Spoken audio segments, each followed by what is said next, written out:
Have you ever played Madden? Yes. Okay.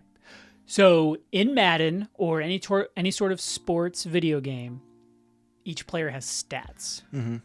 Think of those stats as being a producer in music. Okay. Where, say it's NBA, say shooting, passing, rebounding, speed, offense, defense, whatever. Okay.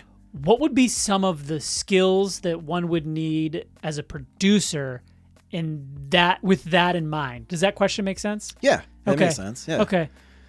Oh man, that's a good question. Well, I mean, so I'm trying to think myself. So having rhythm, I think, would be a skill. Yeah. Some people just don't have it. Yeah. Being able to read music. You don't need to. Mm-hmm. There's plenty of producers that don't read music. They just go off ear. Yeah. And that's good for them. But then there's some producers who read music, interpret it a certain way. So that could be like one stat, I guess. It could be like ear or like sight reading, like actual notes and stuff. Yeah.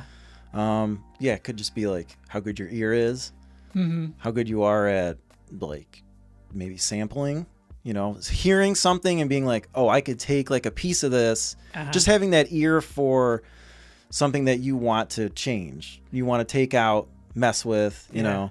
So there could be like, that could be like a stat, like how good are you at picking samples? How good are you at, interpreting what you hear and redoing it, or, Yeah. I don't want to interject because I want to keep going with this.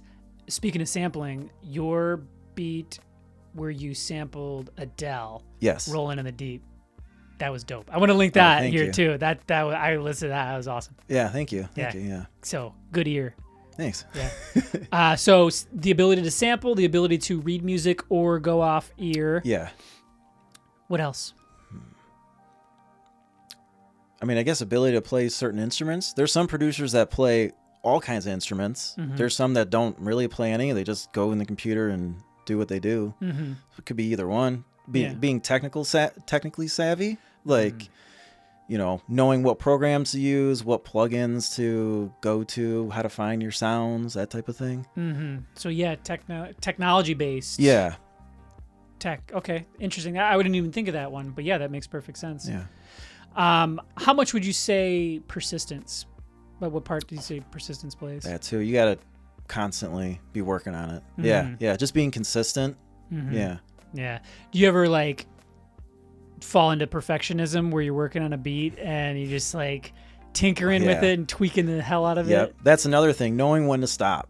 That's really difficult. Mm-hmm. You could, there's tons of times, man, where I want to release something and I'll walk away for a day, come back, be like, I'm not going to release this yet. I got to change something. Yeah. And then I mess with it for days and days and days. And I'm just like, oh, now I don't even know if I like this anymore. It's like, it's so far from where I started. It's like, sometimes you just have to be like, all right, I got to stop here. Or you have to have somebody else. That's when you have maybe like when you're working on an album, like an executive producer, somebody that's like, this is it. Just leave it. This is it. This is what you want. This is the sound.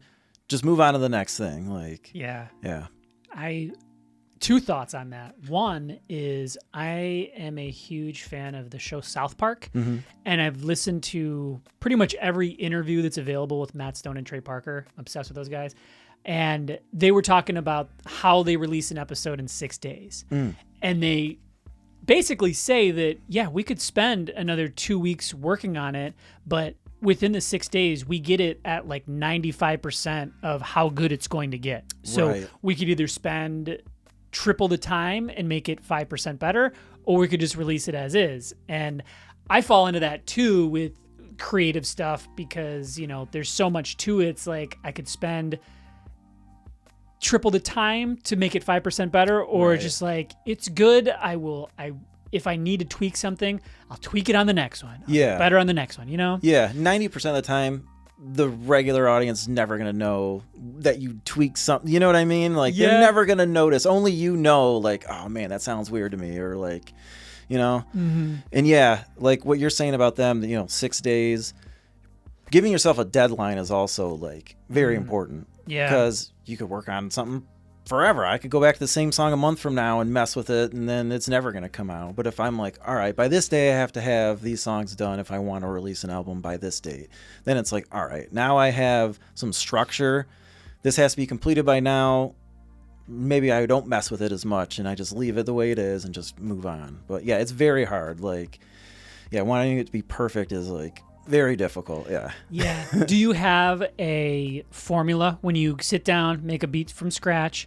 Do you start with the drums? Do you start with instruments? How do you kind of go about it at the very beginning? It depends. It could be either one.